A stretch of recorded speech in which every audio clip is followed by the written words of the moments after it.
আসসালামু আলাইকুম ওয়া রাহমাতুল্লাহি ওয়া বারাকাতুহু। আলহামদুলিল্লাহ রাব্বিল আলামিন ওয়া সলাতু ওয়া সালামু আলা নবিয়িল আমিন ওয়া আলা আলিহি ওয়া আসহাবিহি আজমাইন, আম্মা বা'দ। আলহামদুলিল্লাহ, আল্লাহ তাআলার শুকরিয়া আদায় করছি যে আল্লাহ তাআলা সালাতের পরে আমাদেরকে তার একটি ঘরে বসে আল্লাহ তাআলা সম্পর্কে জানার জন্য আমাদেরকে সুযোগ করে দিয়েছেন। বলে আলহামদুলিল্লাহ।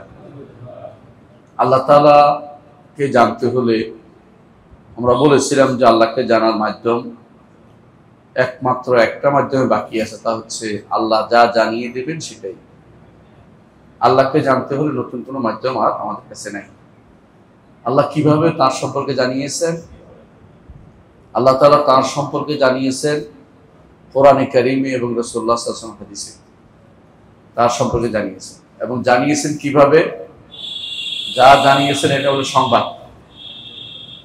তো এই সংবাদগুলো দুইভাবে আসছে। একটা হচ্ছে আল্লাহর নাম হিসেবে আসছে, আর একটা হচ্ছে আল্লাহর গুণ হিসেবে আসছে, অথবা আল্লাহর কর্ম হিসেবে আসছে। তিনটি ভাবে, হয় আল্লাহর নাম, না আল্লাহর গুণ, না হয় আল্লাহর কর্ম। আল্লাহকে জানতে হলে এর বাইরে জানার কোনো উপায় আমাদের নাই। আমরা আল্লাহ তাআলার নাম নিয়ে আলোচনা করছিলাম। আজকে আমরা দুটি নাম সম্পর্কে জানবো। একটি নাম হচ্ছে আল খালিক, আরেকটি নাম হচ্ছে আল খাল্লাক। দুটি নাম সম্পর্কে জানবো। একটি হচ্ছে খালিক, আরেকটি হচ্ছে খাল্লাক। খালিক এবং খাল্লাক দুটি নাম কোরআনে কারিমে বহুবার এসেছে, হাদিসও আসছে। কোরআনে কারিমে খালিক নামটি ৮ বার এসেছে, আর খাল্লাক নামটি 2 বার এসেছে। যে সমস্ত আয়াতে কোরআনে কারিমের নাম খালেক নামটি এসেছে আমি সেগুলি উল্লেখ করছি। 1 নম্বর আয়াত, সূরা হাশরের 24 নম্বর আয়াত, আল্লাহ তাআলা বলছেন হুয়াল্লাহুল খালিকুল বারিউল মুসাউবির লাহুল আসমাউল হুসনা। তিনি হচ্ছেন আল্লাহ, যিনি খালেক। খালেক মানে স্রষ্টা, যিনি স্রষ্টা। বারি, নতুন করে যিনি সবকিছু তৈরি করেন। আল মুসাউবির, যিনি রূপ দান করেন। লাহুল আসমাউল হুসনা, তার রয়েছে সুন্দর সুন্দর নাম সমূহ। এই একটি আয়াত আমরা কথায় পেলাম। দ্বিতীয় আয়াত আল্লাহ তাআলা বলছেন সূরা ওয়াকিয়া 59 নম্বর আয়াতে, আনতুম তাখলুকুনাহু আম নাহনুল খালিকুন। তোমরা কি সেটাকে সৃষ্টি করো নাকি আমরা সৃষ্টি করি? কে স্রষ্টা? আল্লাহ তাআলা স্রষ্টা। সূরা ওয়াকিয়া 59 নম্বর আয়াতে নিজেকে খালিক তিনি ঘোষণা করেছেন। তিনি খালিক এবং বলেছেন তোমরা কিন্তু মানুষ সৃষ্টি করতে পারো না। কারণ সন্তান তোমরা প্রচেষ্টা চালাতে পারো মাত্র, কিন্তু মায়ের উদরে সন্তান সৃষ্টি করার কাজটি আল্লাহ রাব্বুল আলামিনের হাত ছাড়া তার কোনো হাত নাই। তৃতীয় আরেকটা আয়াত সূরা তুরের 35 নম্বর আয়াত, আল্লাহ তাআলা বলছেন আম খুলিকু মিন গায়রি শাইইন আম হুমুল খালিকুন। তারা কি নিজে নিজেকে সৃষ্টি করেছে, নাকি স্রষ্টা রব্বুল আলামিন, নাকি এমনি হয়ে গেছে, না নিজে সৃষ্টি করেছে? এই দুটার কোনোটাই না। তাহলে কোনটা? আল্লাহ তাআলাই স্রষ্টা। আম খালাকুস সামাওয়াতি ওয়াল আরদি বাল লা ইউকিনুন। নাকি তারা আসমান জমিন সৃষ্টি করেছে? আসমান জমিন তারা সৃষ্টি করে নিজেদেরকে নিজেরা সৃষ্টি করেনি, এমনিতে কিছু হয়ে যায়নি। তাহলে তাদের একজন স্রষ্টা আছে, তিনি হচ্ছেন খালিক। সেটা উল্লেখ করেছেন অন্য আয়াতে আল্লাহ তাআলা। সূরা সাফফাত 25 নম্বর আয়াতে আল্লাহ তাআলা উল্লেখ করেছেন আতাদউনা বা'লা ওয়া তাযারুনা আহসানাল খালিকিন আল্লাহ রাব্বাকুম রাব্ব আবাইকুমুল আউয়ালিন। আতাদউনা বা'লা। তখনকার দিনের লোকেরা বাল নামক মূর্তির পূজা করত। বালের মূর্তির পূজা করত। তখন তাদের নবী বলেছিলেন, ইলিয়াস ইদ্রিস, তিনি বলেছিলেন যে আতাদউনা বা'লা ওয়া তাযারুনা আহসানাল খালিকিন, তোমরা ডাকছো বাল, অথচ তোমাদেরকে তিনি সৃষ্টি করেছেন, তোমাদের পিতামাতা সৃষ্টি করেছেন, সে আল্লাহকে তোমরা ছেড়ে দিচ্ছ, তিনি তোমাদের খালেক। সে আয়াত থেকেও খালেক আল্লাহ তাআলা সাব্যস্ত হচ্ছে। পঞ্চম আয়াত, যেটা আমরা চতুর্থ আয়াত সূরা আল মুমিনুনের 14 নম্বর আয়াত, আল্লাহ তাআলা বলছেন ফাতাবারাকাল্লাহু আহসানুল খালিকিন। সবচেয়ে উত্তম যিনি স্রষ্টা, সুন্দর স্রষ্টা যিনি, তিনি হচ্ছেন রব্বুল আলামিন।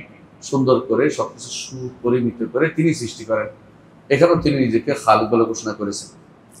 সূরা মুমিনের 14 নম্বর আয়াত। ষষ্ঠ যে আয়াতটি বা পঞ্চম আয়াতটি, সেটা হচ্ছে আল্লাহ তাআলা বলছেন যালিকুমুল্লাহু রাব্বুকুম খালিকু কুল্লি শাইইন ফা'বুদুহু ওয়া হুয়া আলা কুল্লি শাইইন ওয়াকিল। সূরা আনআমের 102 নম্বর আয়াতে আল্লাহ তাআলা বলছেন এ হচ্ছে তোমাদের রব, তিনি সব কিছুর স্রষ্টা, সুতরাং একমাত্র তারই ইবাদত করো, তিনি সব কিছুর উপর যথাযথ কর্মবিধায়ক হচ্ছেন তিনি, এবং তিনি তোমাদের স্রষ্টা, সুতরাং একমাত্র তারই ইবাদত করো। এটা হচ্ছে সূরা আনআমের 102 নম্বর আয়াত। সূরা রাদের 16 নম্বর আয়াতে আল্লাহ তাআলা বলছেন কুলিল্লাহু খালিকু কুল্লি শাইইন ওয়া হুয়াল ওয়াহিদুল কাহ্হার। হে নবী বলে দিন আল্লাহ সব কিছুর স্রষ্টা, তিনি হচ্ছেন একক স্রষ্টা এবং সবকিছুকে দাপুটে তিনি রব, সে রব্বুল আলামিন, তিনি সৃষ্টি করেছেন। সূরা রাদের 16 নম্বর আয়াত। সূরা জুমারের 62 নম্বর আয়াতে আল্লাহ তাআলা বলছেন আল্লাহু খালিকু কুল্লি শাইইন ওয়া হুয়া আলা কুল্লি শাইইন ওয়াকিল। আল্লাহ তাআলা সবকিছু স্রষ্টা, সবকিছু তিনি কর্মবিধায়ক। সূরা গাফিরের 62 নম্বর আয়াতে একই নম্বর আশ্চর্য একই কথা কাছাকাছি যে বলছে আল্লাহ যালিকুমুল্লাহু রাব্বুকুম, তিনি তোমাদের রব, খালিকু কুল্লি শাইইন, সবকিছু তিনি স্রষ্টা, লা ইলাহা ইল্লাহু, তিনি ব্যতীত আর কোনো ইলাহ নেই, ফাআন্না তুফাকুন, কোন দিকে তুমি প্রত্যাবর্তিত হচ্ছ। এই 8টি আয়াতে আমরা দেখতে পাই আল্লাহ তাআলা নিজেকে খালেক হিসেবে ঘোষণা করেছেন, আল্লাহ তাআলা নিজেকে খাল্লাক হিসেবে ঘোষণা করেছেন। যেটা অর্থ আমরা করবো ইনশাআল্লাহ। খাল্লাক হিসেবে ঘোষণা করেছেন আল্লাহ তাআলা বলছে সূরা হিজরের 86 নম্বর আয়াতে ইন্না রাব্বাকা হুয়াল খাল্লাকুল আলিম, নিশ্চয়ই আপনার রব তিনি মহা স্রষ্টা, অতি বড় স্রষ্টা, বেশি স্রষ্টা, আলিম, সবকিছু তিনি জানেন। অনুরূপভাবে সূরা ইয়াসিনের 81 নম্বর আয়াত আল্লাহ তাআলা বলছেন আওয়ালাইসা আল্লাযী খালাকাস সামাওয়াতি ওয়াল আরদ বিকাদিরিন আলা আন ইয়াখলুকা মিথলাহুম, যিনি আসমান এবং জমিন সৃষ্টি করেছেন তিনি কি তাদেরকে পুনরায় সৃষ্টি করতে সক্ষম নন? বালা, অবশ্যই সক্ষম। ওহুয়াল খাল্লাকুল আলিম, তিনি অবশ্যই মহান স্রষ্টা এবং সব রকমের তিনি স্রষ্টা, আলিম, তিনি সবকিছু সর্বজ্ঞ। খাল্লাকের সাথে আলিম সবসময় আসছে। এটা কেন আসছে সেটা আমরা আলোচনা করবো ইনশাআল্লাহ। আমরা দুইটা শব্দ বলি, একটা হলো খালেক, একটা হলো খাল্লাক। দুইটা শব্দ কোরআন কারিমে আসছে আল্লাহর জন্য, দুটাই আল্লাহর নাম, দুটাই আল্লাহর নাম। এই জন্য আব্দুল খাল্লাকও বলা যাবে, আব্দুল খালেকও বলা যাবে কাউকে।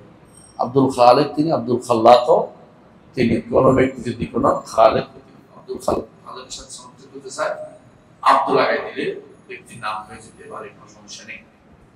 এখন প্রশ্ন হচ্ছে খালেক অর্থ কি? খালেক শব্দ দুটো অর্থ। এক নম্বর অর্থ হচ্ছে কোনো কিছু পূর্ব নমুনা ছাড়া সৃষ্টি করা, পূর্ব নমুনা ছাড়া সৃষ্টি করা। আপনি দেখে দেখে এই বই দেখে দেখে একটা বই বানাচ্ছি, এখন দেখুন আমি খালেক ভুল করছি। আপনি পূর্ব নমুনা ছাড়া যিনি সৃষ্টি করেন তিনি হচ্ছে রব্বুল আলামিন, তিনি হচ্ছে রব্বুল আলামিন। আগের কোনো নমুনা নেই, আগে কেউ সৃষ্টি করে দেখে রব্বুল আলামিন সৃষ্টি করেন নাই। এই জন্য এটা এক অর্থে ইবদা বলে। বাদিউস সামাওয়াত ওয়াল আরদ, আসমান এবং জমিনকে যথাযথভাবে নতুন রূপে সৃষ্টি করেছেন তিনি, যার সাথে আগের কারো কোনো মিল নেই। কেউ বলতে পারবে না যে আল্লাহ তাআলা আমার দিকে দেখে বানিয়েছেন, আউযুবিল্লাহ। এই জন্য খালক শব্দের এক অর্থ হচ্ছে নতুন করে যিনি সৃষ্টি করেন তিনি হচ্ছেন খালেক, এবং তিনি আসমান এবং জমিনকে সৃষ্টি করেছেন, নাস্তি থেকে আস্তিতে আনছেন। নাস্তি থেকে আস্তি মানে যেটা ছিল না সেটাকে অস্তিত্বে এনেছেন। এমন নয় যে দুটো তিনি জোড়াতালি দিয়েছেন, জোড়াতালি দিয়ে তো মানুষ সৃষ্টি। এই চশমা বানিয়েছে কি দিয়ে? একটা আয়না দিয়ে, একটা উল্টে দিয়ে, এগুলি আল্লাহ। সুতরাং আরেকজনের জিনিস জোড়াতালি দিয়ে সৃষ্টি করা, এটা খালেক, সত্যিকারের খালেক নয়, যেটা আমরা আল্লাহর জন্য যেটা ব্যবহার করে থাকি। কথা বুঝতে পারছি? তাহলে খালেক এক অর্থ হচ্ছে ইবদা, যিনি নতুন করে কোন রকমের পূর্ব উদাহরণ ব্যতীত, পূর্ব নমুনা ব্যতীত যিনি সৃষ্টি করেন, এবং এমন কিছু সৃষ্টি করেন যেটা আগের যেটার অস্তিত্ব ছিল না, অস্তিত্বহীন থেকে অস্তিত্বতা এনেছে এমন কিছু, এটাকে বলা হয় খালেক। এটাকে খালেক, এটা এক অর্থ। এটা আল্লাহ তাআলা কোরআন কারিমে এই অর্থে বেশ কিছু আয়াত কোরআন কারিমে এসেছে, আমরা উল্লেখ করছি। 1 নম্বর আয়াত সূরা ইয়াসিনের 71 নম্বর আয়াতে আসছে, 71 নম্বর আয়াত আল্লাহ তাআলা বলছেন আওয়ালাম ইয়ারাউ আন্না খালাকনা লাহুম মিম্মা আমিলাত আইদিনা আনআমান ফাহুম লাহা মালিকুন। তারা কি দেখে না আমরা তাদের জন্য সৃষ্টি করেছি তারা নিজেরা যে সমস্ত কিছু তৈরি করে এগুলি থেকে আমরা তাদের জন্য চতুষ্পদ জন্তু সৃষ্টি করেছি। তাদের মধ্যে তাদের হাতে আছে, তাদের আয়ত্তে আছে। চতুষ্পদ কে সৃষ্টি করেছেন? আল্লাহ, তিনি সৃষ্টি করেছেন। ফাহুম লাহা মালিকুন, তারা এগুলির মালিক হচ্ছে। স্রষ্টা হচ্ছে কে? আল্লাহ তাআলা, তিনি হচ্ছেন স্রষ্টা। তো এটা এই স্রষ্টা হচ্ছে এগুলি, এই চতুষ্পদ জন্তু সৃষ্টি করার ক্ষেত্রে কারো কোনো হাত নাই। দ্বিতীয়ত আল্লাহ তাআলা অন্য আয়াতে বলেছেন, সূরা আ'লার 2 এবং 3 নম্বর আয়াতে বলছে, আল্লাযী খালাকা ফাসাওয়া ওয়াল্লাযী কাদ্দারা ফাহাদা, সৃষ্টি করেছেন তারপর সেটাকে সুসামঞ্জস্য করেছেন। সৃষ্টি করেছেন, সুসামঞ্জস্য করেছেন। কিরকম? এক একজনকে আল্লাহ তাআলা এক এক প্রত্যেকেরই সুর সুন্দর করে দিয়েছেন। কারো সুর যদি কোনো শুধুমাত্র হাতের তালুতে গজাইতো, কারো পিঠে গজাইতো, তাহলে মহা সমস্যা হতো। মাথার উপরে চুলটা দিয়েছেন। খালাকা ফাসাওয়া কাদ্দারা ফাহাদা, তিনি সবকিছু পরিমিত আকারে করেছেন, তারপর সেটাকে পথ দেখিয়েছেন কিভাবে চলবে। এই হাদায়াত তত্ত্ব পথ দেখান, প্রাণীকুল পর্যন্ত পথ দেখিয়েছেন। এই হাদায়াত তত্ত্ব হচ্ছে পথ দেখান, প্রত্যেকের জন্য তার প্রয়োজনীয় জিনিস দিয়ে তারপর তাকে এই পথে চলার জন্য উপযুক্ত করেছেন। সূরা আ'লার 2 এবং 3 নম্বর আয়াতে যে সৃষ্টির কথা বলেছে, এটাও আল্লাহ তাআলা সব সৃষ্টি করেছে। প্রত্যেকটি সৃষ্টির মধ্যে আল্লাহ সবকিছু নতুন করে তিনি সৃষ্টি করেছেন, নতুন কারো কিছু অনুকরণ করে তিনি তা করেননি। অনুরূপভাবে আমরা সূরা কামারের 49 নম্বর আয়াতে আল্লাহ দেখতে পাই, আল্লাহ তাআলা বলছেন, ইন্না কুল্লা শাইইন খালাকনাহু বিকাদার, আমরা সবকিছু পরিমিত আকারে সৃষ্টি করি, সবকিছু পরিমিত আকারে তার দিন নির্ধারণ করেছেন, সৃষ্টি করেছেন তিনি। আরেকটি আয়াত আল্লাহ তাআলা সূরা ফুরকানের 2 নম্বর আয়াতে বলছেন, ওয়া খালাকা কুল্লা শাইইন ফাকাদ্দারাহু তাকদীরা, সবকিছু সৃষ্টি করেছেন অতঃপর সেটাকে পরিমিত রূপ দিয়েছেন। তাহলে সৃষ্টি একটা, পরিমিত রূপ দিয়ে আরেকটা, তাকদীর আরেকটা, দুটো এক না। খালক একটা, তাকদীর আরেকটা। হ্যাঁ, অন্য আগের আয়াতে সেটাই বলেছেন, সেটা আমরা চলে গেছি ওই আয়াতটা। তো সূরা কামার 25 নম্বর আয়াতে খালাকা কুল্লা শাইইন খালাকনাহু বিকাদার, যে সবকিছু সৃষ্টি করেছেন পরিমিত আকারে। সৃষ্টিটা তা আলা গায়রি মিসালিন সাবিক, পূর্বের কোনো উদাহরণের সাথে কোনোদিন মিলবে না। সূরা আম্বিয়ার 104 নম্বর আয়াতে আল্লাহ তাআলা বলছেন, কামা বাদানা আউওয়ালা খালকিন নুঈদু, যেভাবে প্রথম আমরা সৃষ্টি করেছিলাম আবার সেটাকে পুনরাবৃত্তি ঘটাবো। হাসরের মাঠে আমাদেরকে আল্লাহ তাআলা আবার আনবেন। তবে সৃষ্টি এখনকার মতো ছোট ছোট হবে না।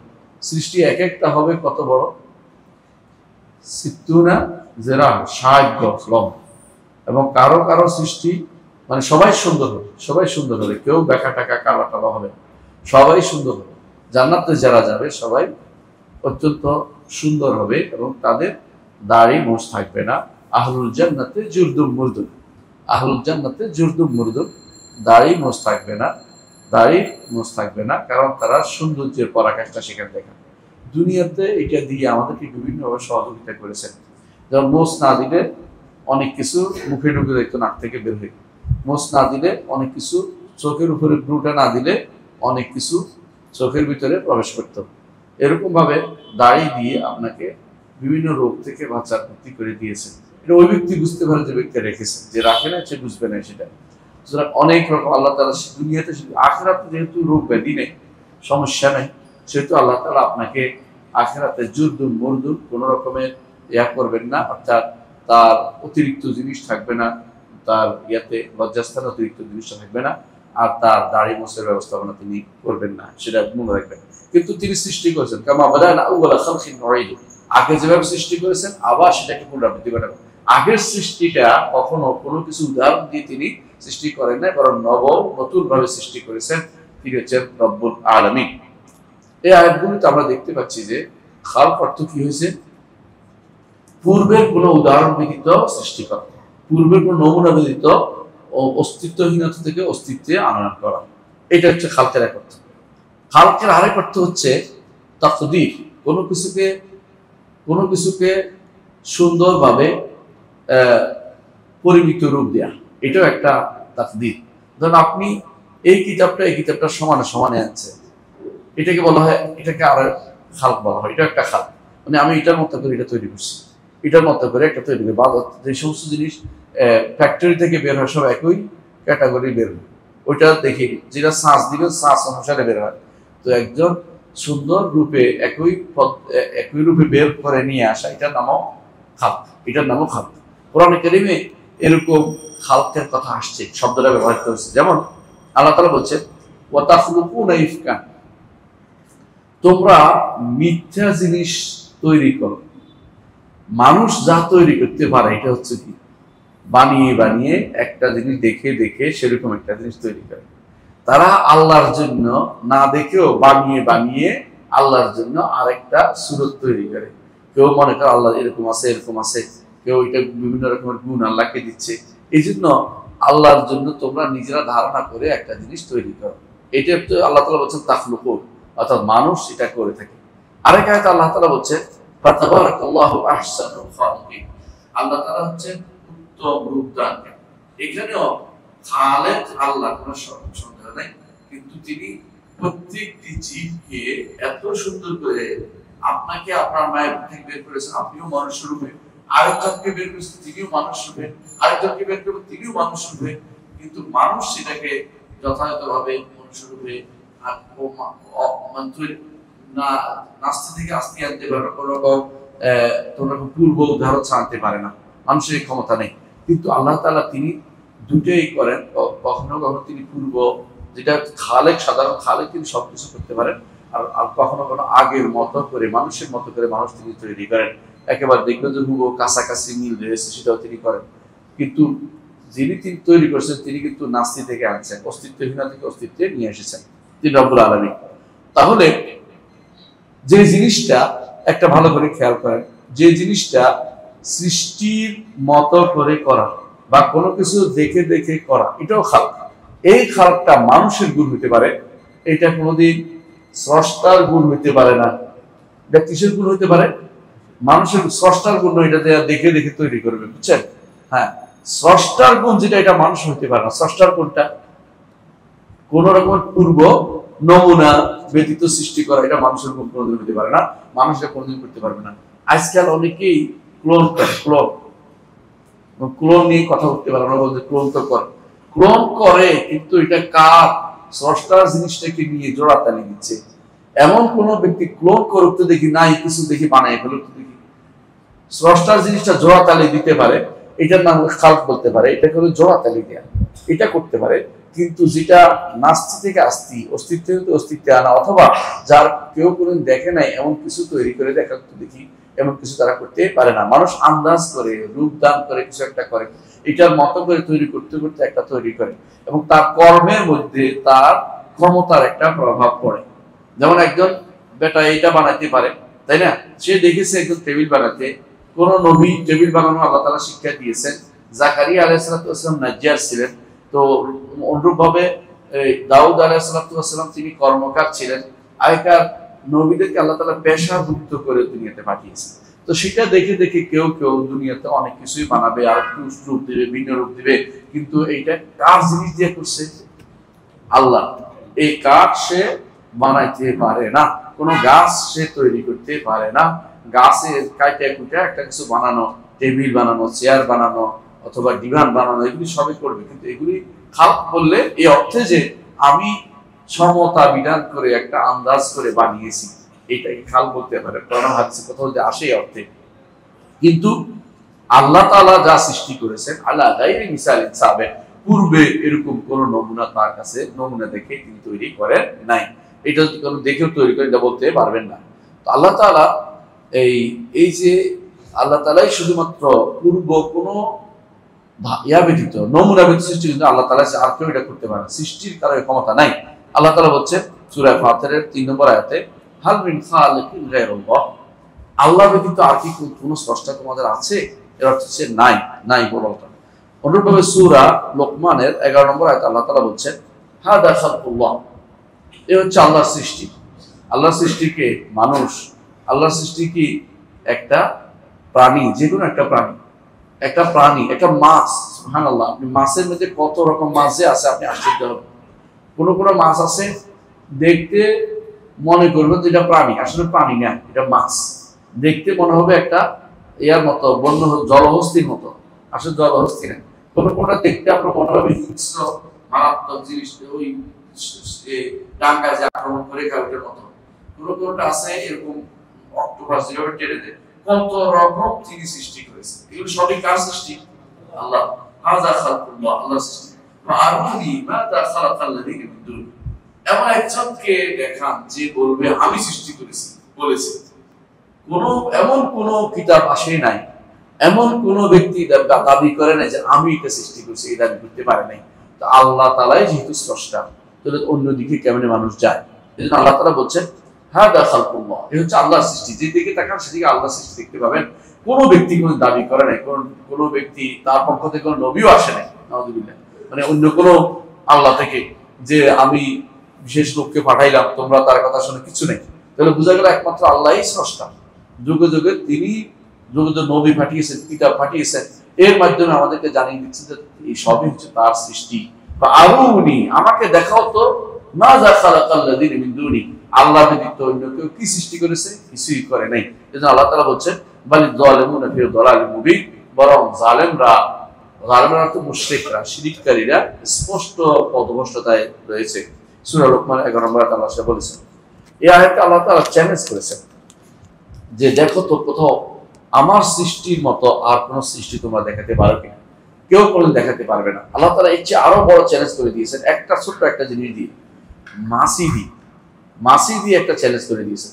সূরা হজ্জের 72 থেকে 74 নম্বর আয়াত, 73 74 নম্বর, সূরা হজ্জের 73 74 নম্বর আয়াত আল্লাহ তাআলা বলছেন ইয়া আইয়ুহান নাস, হে মানুষেরা, দুরিবা মাসালুন ফাসতামিউ লাহু, তোমাদের যে উদাহরণ পেশ করা হচ্ছে কান লাগিয়ে সেটা শোনো। তোমাদের জন্য একটা উদাহরণ পেশ করা হচ্ছে, কান লাগিয়ে শোনো। সেটা কি? ইন্নাল্লাযীনা তাদউনা মিন দুনিল্লাহ, তোমরা যাদেরকে ডাকো আল্লাহ ব্যতীত, আল্লাহ ব্যতীত যাদেরকে ডাকো, তারা কি ডাকতো? লাত, মানাত, উজ্জাকে ডাকতো। এবং বর্তমান সময়ে অনেকে পীর ফকির ও মুক্তমুখকে ডাকে। আল্লাহ তাআলা বলছেন লা ইয়াখলুকু যুবাবান, এরা একটা মাছিও তৈরি করতে পারে না। একটা মাছি, বর্তমানে তো বিশাল বিশাল ইয়া হয়েছে, হ্যাঁ, অনেক কিছু বিজ্ঞান অনেক উন্নত করছে, একটা মাছি তৈরি করতে পারে না। কি করতে পারে? ওইটারও তারা কি করে, ব্যাটারি ট্যাটারি ইত্যাদি দিয়ে মাছির মতো উড়ায় অথবা কোনো একটা করে, আসলে মাছি তৈরি করতে পারবে না। আপনি মাছি তৈরি করছে দেখাই দিতে পারবে না। লা ইয়াখলুকু যুবাবান ওয়া লা ইসতামাউ লাহু, সবাই একত্র হলেও এরা কোনোদিন একটা মাছি তৈরি করতে পারে না। ওয়া লা ইসতামাউ, কারা সবাই? যাদের ইবাদত করেন সবাই, এবং যারা ইবাদত করছে তারা,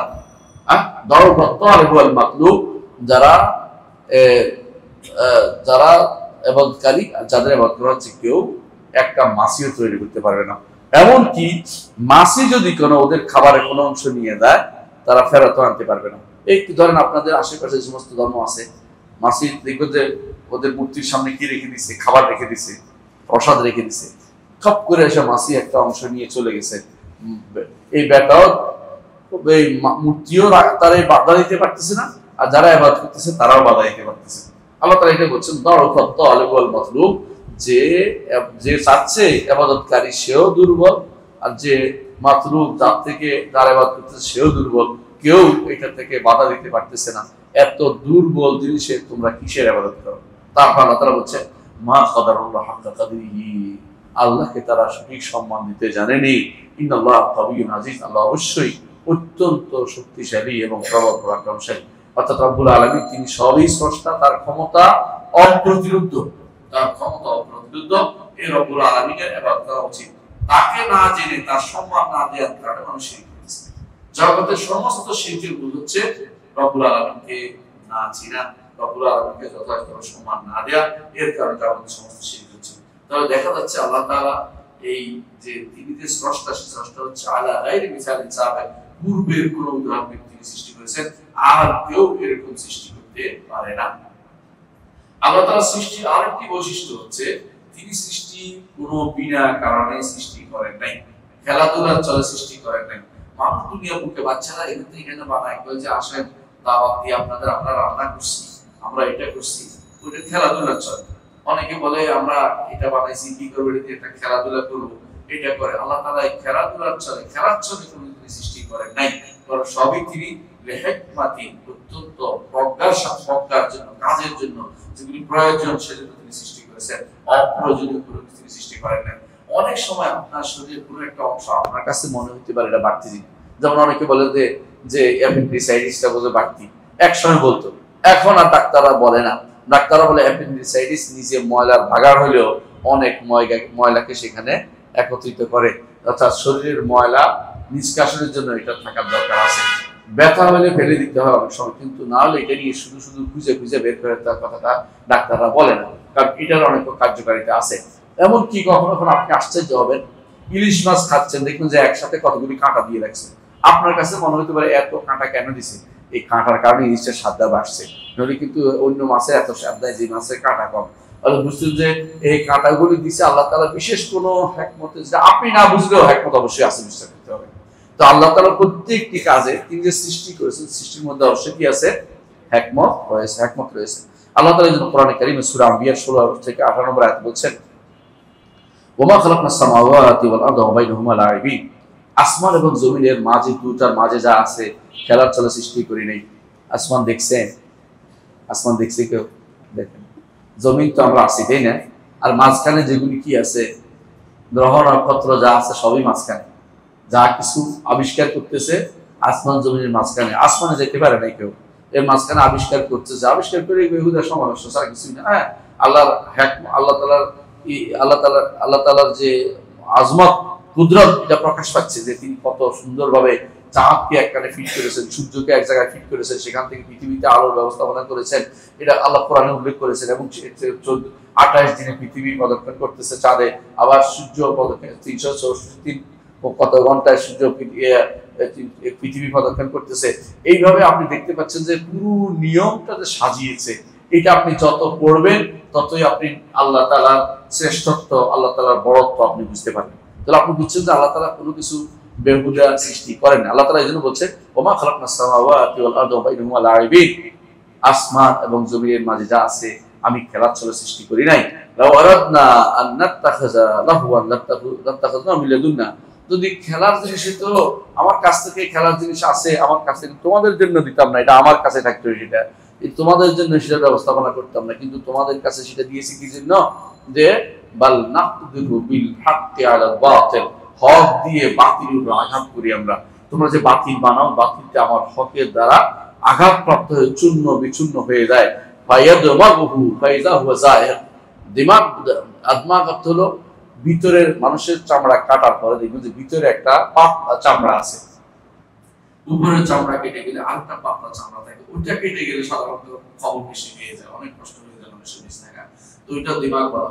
ওইটার উপরে ফায়াদমাগুহু, অর্থাৎ বাতিল এত জোরে আল্লাহ তাআলা হক দিয়ে বাতিল আঘাত করেন যে সেটা চলে যেতে বাধ্য হয়, সেটা চলে যায়। ইন্নাল বাতিলা কানা যাহুকা, বাতিল অবশ্যই অপসৃয়মান, যেটা অবশ্যই তাকে যেতে হবে। হ্যাঁ, আল্লাহ তাআলা বলছেন ফাইজা ওয়া যাহির ওয়া লাকুমুল ওয়াইলু মিম্মা তাসিফুন, তোমরা আল্লাহ সম্পর্কে যে খারাপ ধারণা করছো, তোমাদের জন্য ধ্বংস ছাড়া কোনো কিছু নয়। আল্লাহ সম্পর্কে খারাপ গুণান্বিত করছো, আল্লাহকে তোমাদের জন্য ধ্বংস ছাড়া কোনো অবশিষ্ট নেই। সূরা আম্বিয়া 16 থেকে 18 নম্বর আয়াতে আল্লাহ বলেছেন, অর্থ হচ্ছে আল্লাহ তাআলা কোনো কিছু খেলা করে সৃষ্টি করেন নাই, হ্যাঁ, বেহুদা সৃষ্টি করেন নাই, এটাও বলছেন। সূরা মুমিনুনের 115-116 নম্বর আয়াতে আল্লাহ বলছেন, আপা হাসিবতুম আন্নামা খালাকনাকুম আবাদান, তোমরা কি মনে করছো তোমাদেরকে বেহুদা সৃষ্টি করেছি? আবাস অর্থ কি? কোনো উদ্দেশ্য নেই। অনেক সময় কি করে মানুষ একটা দিন বানায়, এমনি বানাইছে, জানি না কেন বানাইছে, কিছু একটা করে এমনি করছে, কিছু একটা এরকম জিনিস আল্লাহ তাআলার কাছে বেহুদাও সৃষ্টি করেন নাই, খেলাধুলার জন্য তিনি সৃষ্টি করেন নাই। এই জন্য হাসিবতুম আন্নামা খালাকনাকুম আবাদান, তোমরা কি মনে করেছো তোমাদেরকে আমি সৃষ্টি করেছি আবাস, বেহুদা? ওয়া আন্নাকুম ইলাইনা লা তুরজাউন, আমার কাছে তোমরা প্রত্যাবর্তিত হবে না? অবশ্যই তোমরা আমার কাছে প্রত্যাবর্তিত হবে। তখন তিনি আমাদের 16 আনা বুঝে নেবেন যে দুনিয়ার বুকে আমরা কি করেছি, কোন আমল কি আল্লাহর জন্য করেছি আর কোনটা করিনি, সেটা আল্লাহ তাআলা তখন দেখে নেবেন। তিনি এমনিতে জানেন, তারপরে তিনি সেটা প্রমাণ প্রতিষ্ঠা করবেন যে তোমরা এই কাজ করেছো। সুতরাং যে ব্যক্তি আল্লাহর জন্য যে ব্যক্তি কাজ করবে, সেই ব্যক্তি ওইটাই মনে করা উচিত যে আল্লাহর ইবাদত করছি, তিনি আমাকে সৃষ্টি করেছেন, জগৎ সবকে সৃষ্টি করেছেন, কোথাও বেহুদা বিনা কারণে সৃষ্টি করেন নাই। আমাকে জানা উচিত কেন আমাকে সৃষ্টি করেছেন। তো কেন সৃষ্টি করেছেন আল্লাহ তাআলা? সৃষ্টিকে আমাদেরকে সৃষ্টি করেছেন, জগতের সব কিছু তিনি সৃষ্টি করেছেন, বুঝে আসছে? জগতের সব কিছু সৃষ্টি করার পিছনে তার দুইটা উদ্দেশ্য কোরআনে কারীমে আল্লাহ তাআলা উল্লেখ করেছেন। এক নম্বর হচ্ছে তাকে যেন আমরা চিনতে পারি, দ্বিতীয় হচ্ছে চিনার পরে দায়িত্ব হচ্ছে তার যেন ইবাদত করতে পারি। চিনতে হবে, ইবাদত করতে হবে, দুইটা জিনিস আছে। তো আল্লাহ তাআলা তিনি আমাদের স্রষ্টা, তিনি সৃষ্টি করেছেন আমাদেরকে কি জন্য? তাকে চেনার জন্য, এক তার মারিফত হাসিলের জন্য। কিন্তু মারিফত হাসিলের জন্য কোনো দরবারে যেতে হবে না, তাকে চেনার জন্য সেই নাম এবং গুণের মাধ্যমে চিনতে হবে এবং কর্মের মাধ্যমে চিনতে হবে। এর নাম এবং গুণ এবং কর্মের মাধ্যমে চিনবেন এক। দ্বিতীয়ত, চেনার পরে আপনার কি দায়িত্ব? চিনেই যথেষ্ট না, চেনার পরে আপনি একমাত্র তাঁরই ইবাদত করবেন, আর কারো ইবাদত করবেন না। চিনতে হবে দলিল কি? বলতে পারেন যে আল্লাহকে চিনতে হবে, আল্লাহ চিনার জন্য সৃষ্টি করেছেন, প্রমাণ থাকবে না? হ্যাঁ, সূরা আত-তালাকের 12 নম্বর আয়াতে আল্লাহ তাআলা বলছেন, আল্লাহুল্লাযী খালাকা সাবআ সামাওয়াতি, আল্লাহ, আল্লাহ তিনি কে? সুবহানাল্লাহ। কেউ যদি কোনো কোরআনে কারীমে আল্লাহুল্লাযী একত্র করে, তা আল্লাহকে চিনতে পারবেন না। আল্লাহকে চিনতে হলে কোরআনে কারীমে যেমন কুল হুয়াল্লাহু আহাদ, আল্লাহ নিজের পরিচয় যেখানে যেখানে দিয়েছেন, আয়াতগুলি পড়বে আর চিন্তা করুন, আল্লাহ তার পরিচয় তুলে ধরছেন। তার পরিচয়ের জন্য আমাদেরকে তাকে দেখান, নিজে আমাদেরকে দেখান নিজেকে, কিন্তু তিনি তার পরিচয়ের জন্য, তাকে চেনার জন্য কোরআনে কারীমে পরতে পরতে তার পরিচয় তুলে ধরেছেন। এই আয়াতে পরিচয় তুলে ধরেছেন কি? আল্লাহুল্লাযী খালাকা সাবআ সামাওয়াতি, আল্লাহ হচ্ছে এমন এক সত্তা, তিনি 7 আসমান সৃষ্টি করেছেন। 7 আসমান সৃষ্টি করেছেন, 7 আসমান আমাদের উপর। ওয়া মিনাল আরদি মিসলাহুন্না, জমিনও 7টি। আবার তাই বলে এটা মনে করেন না জমিনের মধ্যে, প্রত্যেক জমিনের মধ্যে ফাঁকা আছে, ফাঁকা নিচে আরেকজন 7 আসমানের মধ্যে 7 জন আদম, 7 জন ইব্রাহিম, 7 জন নূহ। এটা এই হাদিস শুদ্ধ না, এই হাদিস মুনকার হাদিস বলা যাবে না। বুঝতে পারছেন কথাটা? এই জাতীয় হাদিস বলা যাবে না যে আদম একজন নিচে আছে, আমার মতো এরকম 7 জন আছে, আরো নিচার একটা আছে, পিরামিড তৈরি করে বসে বসে এগুলি বলা যাবে না। বুঝতে পারছেন দাদা? আল্লাহ তাআলা এই জমিনকে মানুষের উপযোগী করে তৈরি করেছেন।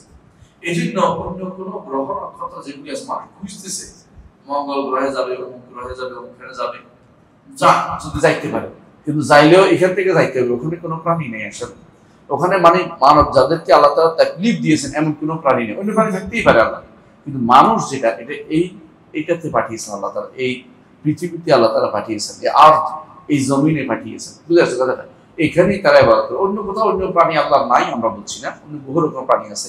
তাই বলে এলিয়ন, বিলিয়ন, কিলিয়ন এগুলি কিছু নেই, এগুলি হচ্ছে বানানো। ওরা বসে বসে আপনাকে সময় নষ্ট করার জন্য, ওরা হারাম জিদনরা, ওই ইসরায়েলের বিভিন্ন এজেন্টরা এবং যারা ইসলামের মধ্যে এই সন্দেহ তৈরি করে নিয়ে নামছে, ওরা কি করে এরকম নতুন নতুন পদ্ধতি বানায় যে এলিয়নরা আসছিল, অমুকখানে এলিয়নরা নামছিল, যাই দেখেন যে আসলে কিছু পাওয়া যায় না। আচ্ছা, বাংলাদেশে নামে না কেন? শুধু ওই এমন জায়গা বলবে আফ্রিকার জঙ্গলে, ওই অস্ট্রেলিয়ার বঙ্গলে, মানে যেখানে যেখানে এমন জায়গা বলবে যেখানে মানুষ যাওয়ার সম্ভব না, ওখানে এলিয়ন নামছিল। আচ্ছা, আমার এখানে একটা এলিয়ন ধরে নিয়ে আসো, তুমি তো এলিয়ন মানুষ, তাই না?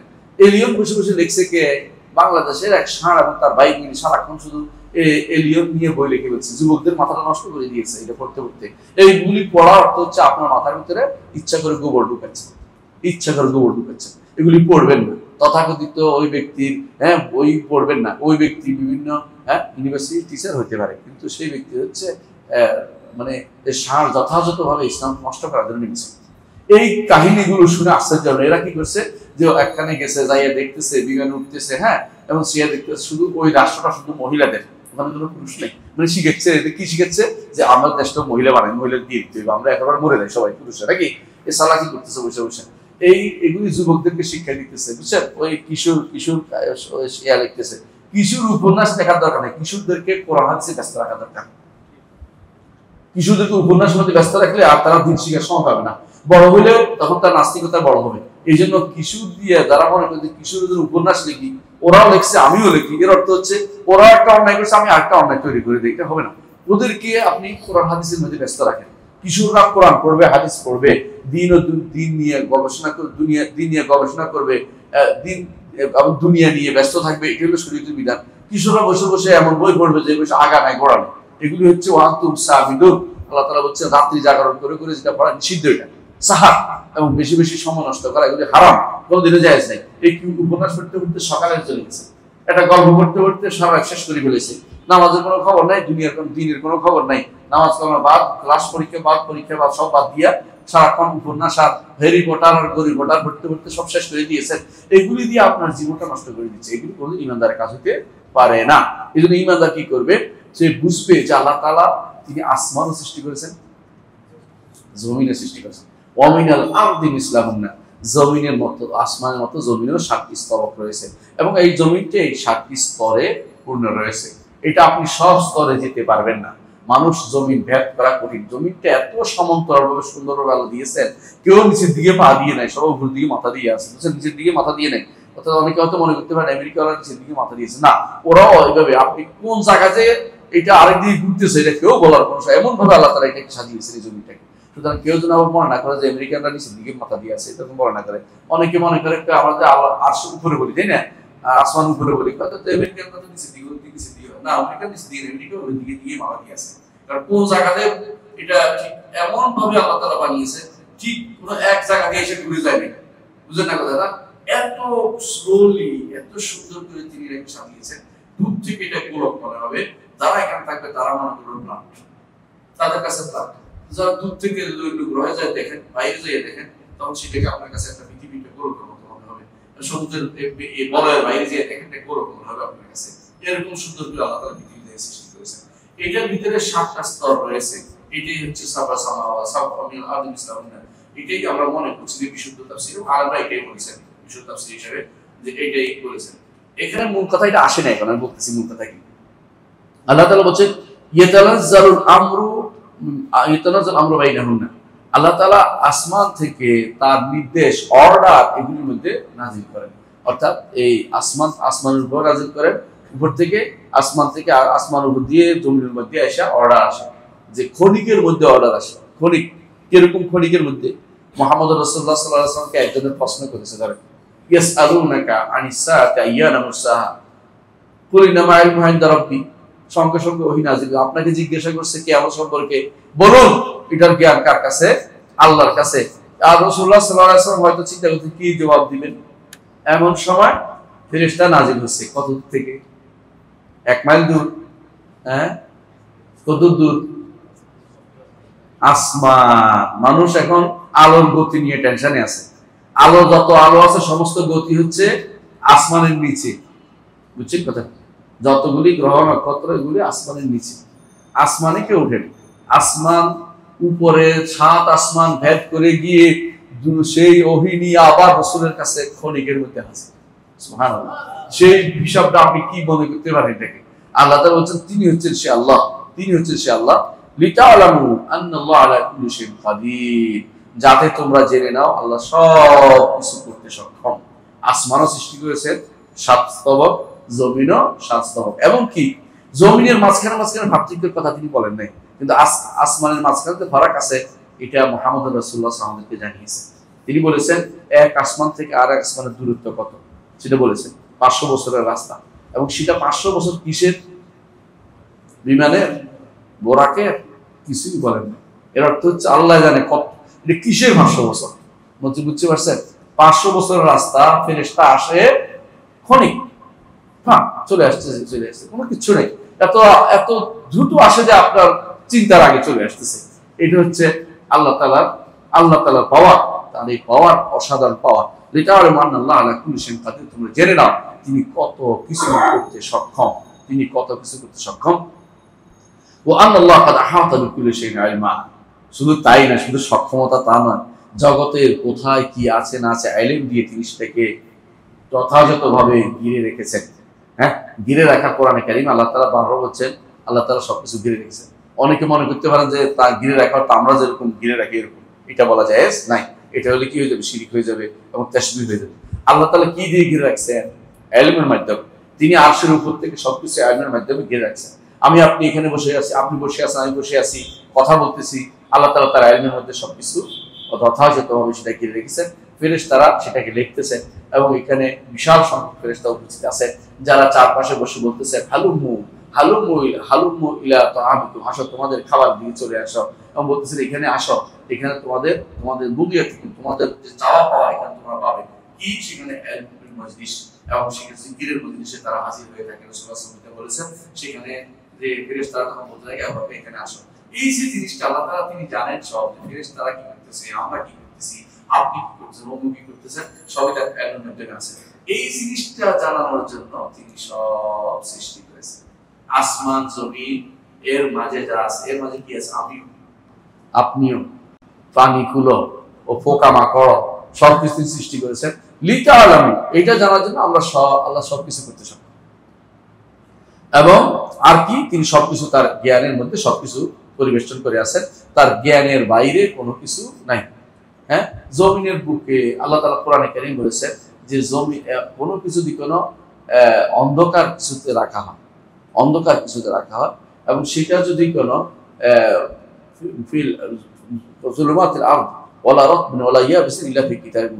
কোথায় আপনি রাখেন না কেন, একেবারে অন্ধকার প্রকোষ্ঠে নিয়ে একটা জিনিস দেখে আসছেন, আল্লাহ কি জানে না? জানে। এবং আপনার কর্ম এটা হবে, এটা আল্লাহ জানতেন, তো ওইটা লিখেও রাখছেন, ওইটা লিখেও রাখছেন।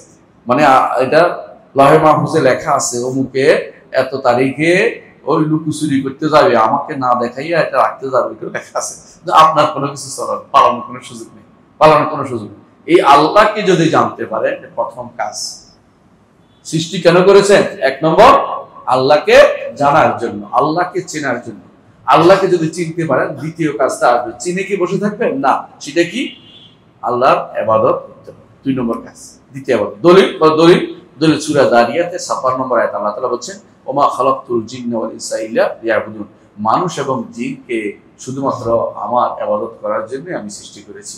মা উরিদু মিনহুম রিজকিন, তাদের কাছে কোনো রিজিক চাই না। ওমা উরিদু আন ইউতআমু, আমাকে খাওয়া খেতেও চাই না।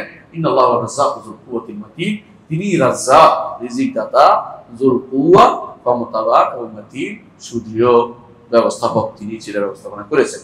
তো দেখতে পাচ্ছি আমরা আসমান এবং জমিন এবং এর মধ্যে যা আছে সবই তিনি সৃষ্টি করেছেন আমরা যেন আল্লাহকে চিনতে পারি। দ্বিতীয়, আমরা যেন চেনার পরে তার ইবাদত করতে পারি। এখন কেউ আল্লাহকে চিনলো, ইবাদত করলো না, আল্লাহকে চিনলো, সবকিছু করলো, ইবাদত করলো, তাহলে রুবুবিয়ত মানলো, উলুহিয়ত মানলো। বুঝে আসছে কথাটা? আল্লাহকে চিনলো কিন্তু ইবাদত করলো না, রুবুবিয়ত মানলো, উলুহিয়ত করলো না। অথবা আল্লাহর ইবাদত করলো কিন্তু এর সাথে আরেকজনকে যুক্ত করলো, তো রুবুবিয়ত তাওহীদ মানলো কিন্তু উলুহিয়তে শিরিক করলো, উলুহিয়তে শিরিক করলো। এই জন্য এটা ইবাদত বলে, এটা আল্লাহর দরবারে তাওহীদ বলে বিবেচিত হবে না, তাওহীদ হবে না।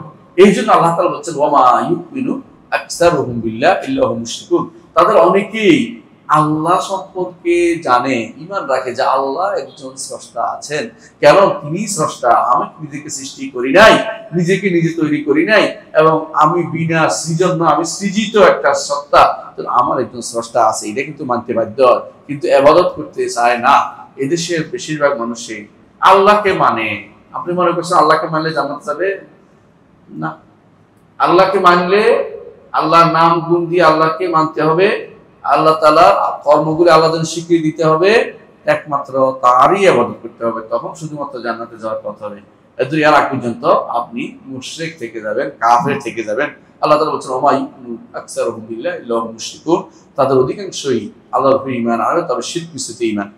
এজন্য ইবনে আব্বাস রাদিয়াল্লাহু আনহু এই আয়াতের তাফসীরে বলেন, আমি আমার রিসালাতে যেটা শিকহুল কাদিম ওয়াল হাদিস, এখানে বিস্তারিত উল্লেখ করেছি, যারা আরবি পড়তে পারে তাদের জন্য, বাংলা পড়তে পারে তাদের জন্য বাংলায় বলে দিচ্ছি। সেটা হচ্ছে ইবনে আব্বাস রাদিয়াল্লাহু বলেন, যদি আপনি তাদেরকে জিজ্ঞাসা করেন আসমান জমিন কে সৃষ্টি করেছে, তো আরবের মুশরিকরা কোনদিন বলে না যে আল্লাহ মানাত উজ্জা সৃষ্টি করেছে, এই আসমান জমিনটা বলেন। হ্যাঁ, এমনকি আপনি হিন্দুদেরকেও বলেন যে আসমান জমিন কে সৃষ্টি করেছে, তোমার এটা তুমি নিজে বানাইলে, এখন না এটা সৃষ্টি করে কে?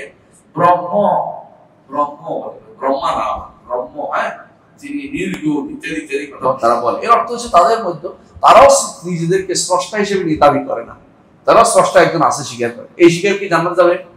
এই স্বীকার ঈমানদার হবে না, কারণ দ্বিতীয় অংশ আসে নাই, যেটা গুরুত্বপূর্ণ, যেটা না হলে আগেরটা বাতিল হয়ে যায়। সেটা কি? ইবনে আব্বাস বলছেন, যদি তাদেরকে জিজ্ঞাসা করে আসমান জমিন কে সৃষ্টি করেছে, এটা কে করেছে, এটা কে করেছে, কে তোমাকে খাবার দেয়, কে তোমাকে রিজিক দেয়, কে সন্তান দেয়, কে তোমাকে আসমান থেকে পানি দেয়, তোমার ব্যবস্থাপনা কে করে, সবকিছু বিপদ আপদ দূর করে কে, তোমাকে ঔষধ, মানে সবকিছু সৃষ্টি যত কিছু আছে কে করে? বললো আল্লাহ। তো ইবাদত কার করো? ইবাদত তো আমরা অন্যেরও করি। কেন? একটাই কথা, এরা তো সুপারিশ করে আল্লাহর কাছে পৌঁছে দেবো। আমি কে যাইতে পারি? আমি অত্যন্ত গুনাহগার বান্দা, আমাকে কি আল্লাহ দিবে? এরা সুপারিশ করলে না, শুধু আমি যেতে পারি, আমি কেমনে যাই? তখন কেয়াস শুরু হয়ে গেছে। কেয়াস কিরকম? কেয়াস দুনিয়ার বুকে, হ্যাঁ, মন্ত্রী এমপিদের কাছে যাইতে হলে কত মাধ্যম ধরে যেতে হয়, আর আপনি আল্লাহর কাছে এমনি চলে যাবেন। হ্যাঁ, কি সুন্দর যুক্তি দিছে না? শয়তানি যুক্তি, এটা শয়তানি যুক্তি। দুনিয়ার বুকে যেতে হয় কেন? আল্লাহ তাআলার কাছে দুনিয়ার বুকে রাষ্ট্রপ্রধানের কাছে যেতে হয়, কষ্ট হয় কেন জানেন? এক নম্বরে সে আপনাকে চিনে না, আপনারা জানেন, এই জন্য আপনাকে একদম পরিচয় করে দিতে হয়, তাই না? আর আমার রব আপনাকে চিনে, আপনার হ্যাঁ লাতিফুল খাবির, আপনার পেটের ভিতরে কয়টা নাড়ি বুড়ি আছে এটা জানেন না তিনি? আপনাকে চিনার কোনো অসুবিধা হচ্ছে? আমার দুনিয়ার বুকে রাষ্ট্রপ্রধানরা বা উপদেষ্টারা আপনাকে যাইতে দেয় না কেন? যাইতে গেলে যদি আমরা আক্রমণ করে বসে, আল্লাহ কে ভয় আছে নাকি? কথা বুঝেন নাই? দুনিয়ার বুকে রাষ্ট্রপ্রধান আপনাকে দিতেছে না, দিলে তার ভান্ডার শেষ হয়ে যাবে। আল্লাহর কি সমস্যা আছে নাকি? নাই। দুনিয়ার বুকে আপনাকে দিতেছে না কি জন্য? যে যত দিব তত মাথার উপর উঠে যাবে, তাই না? একসময় আমার বিরুদ্ধে বিদ্রোহ করে বসবে। আল্লাহর কি আশঙ্কা আছে নাকি? না। দুনিয়ার বুকে দিতে চায় না কেন? অনেক সময় মনে করে যে নির্বাচনে কাজে লাগাবো, এখন থাক পরে দিব। আল্লাহর কেমন কোনো কাজ আছে নাকি? তো আল্লাহ তাআলা দুনিয়ার বুকে দিতে গেলে একসময় বলে যে কত আর দিব, কত আর দিব, দিতে দিতে বিরক্ত হয়ে গেলাম, সুপারিশ দিয়ে আসুক, সুবিধা কি? পরে ধরতে পারবো, এই তুমি না সুপারিশ করছিলে, অত আমার কথা শুনে না। আল্লাহ কি এমন কোনো সমস্যা আছে? না। তাহলে আল্লাহর উপরকে সৃষ্টির উপর কেমনি কেয়াস করে? এই কেয়াসটা সবচেয়ে বাজে কেয়াস। এই কারণে সব শিরক উৎপত্তি হয়েছে। এই জন্য আপনি ওই ওলি আল্লাহদের মাজার দ্বারা বসে ওদের জিজ্ঞাসা করেন আল্লাহ দেয় না, ওলি আল্লাহ দেয়, আল্লাহ দেয়, তো এখানে কেন আসছেন? ওদের মাধ্যমে তো দেয়, মানে এদের মাধ্যমে দেয়। এমনি কি আল্লাহ দেন? মানে ওদের কথা হচ্ছে এমনি দিবে না, আল্লাহ তো দিবে, ওলি আল্লাহ খুঁজে খুঁজে দিবে। নাউজুবিল্লাহ। আল্লাহ তাআলা ওলি আল্লাহদের এবং এই দুনিয়াতে সবাইকে রিজিক দেয়, কাফেরও রিজিক দেয়, ঈমানদারও রিজিক দেয়। আল্লাহর নেককার বান্দা হওয়ার জন্য আপনি আল্লাহর দাসত্ব করবেন, ওলি আল্লাহর দাসত্ব করবেন না। ওলি আল্লাহর মাধ্যমের কোনো দরকার নাই, শরীয়ত এটা নিষিদ্ধ করেছে। আপনার কাছে শুধুমাত্র একটা মাধ্যম গ্রহণযোগ্য হয়েছে, এটা কি? নবুয়ত এর মাধ্যম, যার মাধ্যমে আপনি হেদায়েত পাবেন, যার মাধ্যমে আপনি আল্লাহর কাছে আল্লাহর দ্বীন কি জানবেন, আল্লাহর ইবাদত কিভাবে করতে হয় সেটা জানবেন, আল্লাহকে কিভাবে মানতে হবে সেটা জানবেন। কিন্তু আল্লাহর কাছে চাইতে হলে মাধ্যম লাগবে, এটা ঠিক না। আল্লাহর কাছে চাইতে হলে মাধ্যম লাগবে, এটা ঠিক না। এই সুতরাং বোঝা যাচ্ছে যে আল্লাহ তাআলা তিনি, ইবনে আব্বাস বলেন যে এরা কি করে আল্লাহর উপর ঈমান রাখে যে আল্লাহ তাআলা তিনি একমাত্র স্রষ্টা, ঠিক আছে, কিন্তু তারা এই কথা বলার পরে ইবাদত করে কিসের? লাভ মানা পয়সা, পীরের ইবাদত করে, কবর ইবাদত করে, মাজার মাসে, হ্যাঁ, আর কি কচ্ছপের, ওই তো কুমিরের ইবাদতের কোনো শেষ নাই। যে মনে যাচ্ছে তা দিয়ে ইবাদত শুরু করে দিচ্ছে। হ্যাঁ, তত আল্লাহ কে সৃষ্টি করেছে? আল্লাহ। গজার মাছ আপনার সৃষ্টি করেছে? না না না, গজার মাছ কেন আমাকে সৃষ্টি করে? একটুকু বিবেক তো দিচ্ছে। আর যদি মনে করে যে গজার মাছ সৃষ্টি করেছে, তো বিবেকের উপর কানাকানি করা ছাড়া কোনো পথ নেই। এই বিবেকের উপরে এই পাগলা বিবেকের হাত কাজ নেই। প্রিয় ভাইরা, এই ইবনে আব্বাস ইকরামা একই কথা বলেছেন তার ছাত্র, যে একই জিনিস, যে তাদেরকে সাহাবীর তাফসীর সবচেয়ে বেশি গ্রহণযোগ্য। অর্থাৎ এর অর্থ হচ্ছে তারা আল্লাহকে চিনে কিন্তু ইবাদতের ক্ষেত্রে শিরক করে। অনুরূপভাবে অন্য সূরা আল্লাহ তাআলা বলছেন যে আলহামদুলিল্লাহি খালাকাস সামাওয়াতি, সূরা আনআমের 1 নম্বর আয়াত আল্লাহ তাআলা বলছেন আলহামদুলিল্লাহি খালাকাস সামাওয়াতি, ওই আল্লাহর হামদ জন্য যিনি আসমান এবং জমিন সৃষ্টি করেছেন, ওয়া জাআলা যুলুমাতি ওয়ান নূর, এবং তিনি অন্ধকার এবং আলো সৃষ্টি করেছেন। তুম্মাল্লাযীনা কাফারু বিরাব্বিহিম ইয়াদিলুন, তারপর যারা কাফের আল্লাহর সাথে তারা শরীক করে আল্লাহর ইবাদত থেকে মুখ ফিরিয়ে থাকে। এর অর্থ হচ্ছে এটুকু মানছে তারা যে আল্লাহই সৃষ্টি করেছে, আল্লাহই সবকিছু করেন, তাদের কিন্তু ইবাদত থেকে তারা বিমুখ থাকে। এর অর্থ হচ্ছে এরা মুশরিক। কেন? আল্লাহ সৃষ্টিকে যে কাজের জন্য সৃষ্টি করে সে কাজটা তারা করতে পারেনি। কোরআনে কারীমে আল্লাহ তাআলা বহু আয়াতে এই তারা যে আল্লাহ রুবিয়ত মানত, রুবিয়ত মানার পরে ইবাদতটা আল্লাহর জন্য করতে হবে এটাকে অস্বীকার করে বারবার তুলে ধরেছেন। যেমন আমরা উদাহরণ দিই, সূরা আনকাবুতের 61 নম্বর আয়াতে আল্লাহ তাআলা বলছেন ওয়ালা ইয়াসআলুহু মান খালাকাস সামাওয়াতি ওয়াল আরদা ওয়া সাখারাশ শামসা ওয়াল কামারা লা ইয়াকুলুনা আল্লাহ। যদি আপনি তাদেরকে জিজ্ঞাসা করেন আসমান জমিন কে সৃষ্টি করেছে, আসমান জমিন চাঁদ সূর্য কে তোমাদের জন্য নিয়োজিত করে দিয়েছেন। এই সাখার অর্থ কি? নিয়োজিত করা। সাখারার দুটো অর্থ আছে, একটা অর্থ হচ্ছে অধীনস্থ করে দেয়া, আরেকটা অর্থ হচ্ছে নিয়োজিত করে দেয়া। হ্যাঁ, যদি কোনো প্রাণীকুলের কথা বলছে তখন বুঝবেন যে কি আমাদের জন্য আমাদের অধীনস্থ করে দিয়েছেন। কোরআনে কারীমে আল্লাহ তাআলা যেমন সাখারা বলছেন, আবার সাখার আরেক অর্থ হচ্ছে নিয়োজিত করে দিয়েছেন, অর্থাৎ আমাদের কল্যাণে তিনি নিয়োজিত করেছেন। আসমান আকাশের যে তারকা সূর্য, ওইগুলি আমাদের কল্যাণ নিয়োজিত করেছেন।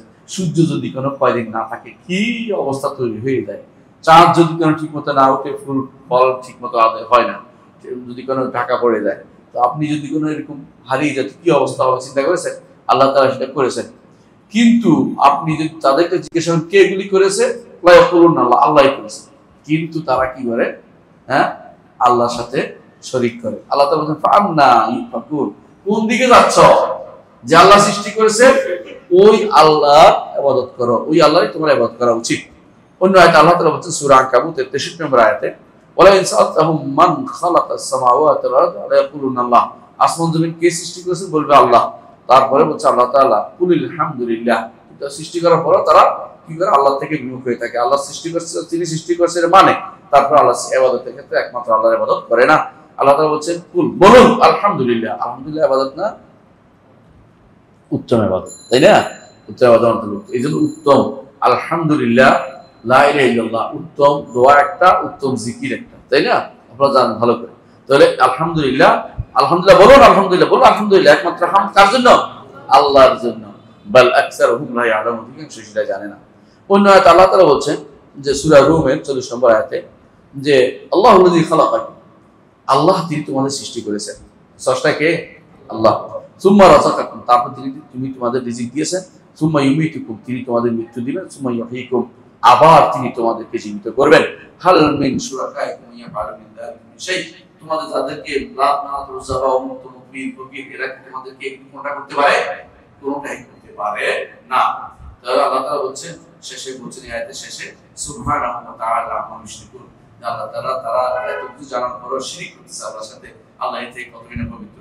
তো এই সূরা রুমের এই আয়াত থেকে আমরা জানতে পারলাম যে একমাত্র আল্লাহর ইবাদত করতে হবে। রাযিক, খালিক হচ্ছেন তিনি। খালিক মানার অর্থ হচ্ছে তারই মাবুদ তাকেই বানাতে হবে, মাবুদ তাকে বানাতে হবে। সূরা মুমিনুনের 84 থেকে 89 নম্বর আয়াতে অনেকগুলো আয়াত সূরা মুমিনুনের, আমি সবগুলো উল্লেখ করব। সবগুলোতে একটা কথা বলা আছে, তাদেরকে জিজ্ঞাসা করুন তো কে আসমান জমিন সৃষ্টি করেছে, আসমান জমিনের মালিকানা কার, তোমাদের চক্ষু কর্ণের মালিকানা কার? তারা সবগুলো উত্তর দিবে আল্লাহ। সবগুলো আল্লাহ সুবহানাহু, তাহলে তোমরা অন্যদিকে যে ইবাদত করতেছো, কার কিসের মোহে তুমি অন্যদিকে ঘুরে গেছো? কেন তোমরা মোহগ্রস্ত হচ্ছ? কিসে তোমাকে মোহগ্রস্ত করে আল্লাহ থেকে অন্যদিকে ফিরিয়ে দিল? তো রাযিক কে? আল্লাহ। খালিক কে? আল্লাহ। এই খালকের মাসালা, খালিক যেহেতু আল্লাহ, এই জন্য আমরা এই কথাটা আলোচনা করতেছি।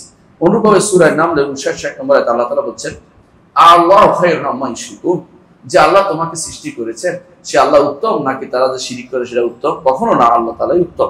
আম্মান খালাকাস সামাওয়াতি ওয়াল আরদ, নাকি আসমান জমিন যিনি সৃষ্টি করেছেন তিনি উত্তম? কে উত্তম? আল্লাহই উত্তম। সূরা নামল 59 থেকে 60 নম্বর সেখানে আল্লাহ তাআলা সেটা বলেছেন। অনুভাবে সূরা আনআমের 1 নম্বর আয়াতে বলছে আলহামদুলিল্লাহ খালাকাস সামাওয়াতি, তো আমি বলেছি। সূরা আরাফের 191-92 নম্বর আয়াতে আল্লাহ তাআলা বলছেন আইয়ুশরিকুনা মা লা ইয়াখলুকু লাহুম শাইআন ওয়া হুম ইখলাকুন, তারা কি আল্লাহর সাথে শরীক করে যে সৃষ্টি করতে পারে না, তারা বরং সৃষ্ট। বুঝছেন কিনা? নিজ হাতে বানিয়ে ইবাদত করতেছে না কিছু মানুষ, নিজ হাতে বানিয়ে সুরত দিচ্ছে, এটা বানাচ্ছে, ওইটা বানাচ্ছে, হ্যাঁ বেজি বানাচ্ছে, পোতা বানাচ্ছে, এরপরে এটা নিয়ে মঙ্গলের জন্য দৌড়াদৌড়ি করতেছে। আসে না? হ্যাঁ, বছরের প্রথম দিন দৌড়াদৌড়ি করে না অনেকেই। এগুলি তারা কি করে? এরপরে হ্যাঁ এগুলি দিয়ে তারা শিরিক করতেছে। অথচ এগুলি তারা নিজেরা সৃষ্টি করতেছে, সৃষ্টি করা হচ্ছে, নিজেরা সৃষ্টি বানাচ্ছে, কিছু কিছু বানাচ্ছে। কিন্তু আল্লাহ তাআলা তাদেরকেও সৃষ্টি করেছেন এবং তাদের কর্মকাণ্ড বানানোর তৌফিক তাদেরকে দিয়েছেন। তারা এর বাইরে যেতে পারে না, তারপরেও তারা নিজেদেরকেও সাহায্য করতে পারে না, এই মূর্তিগুলো নিজের সাহায্যে নিজে করতে পারে না, বরং তারপরেও এদের ইবাদত করতেছে। তাহলে কত দুর্বল ইবাদত তারা করতেছে। অথচ খালেকের ইবাদত করা তাদের জন্য জরুরি।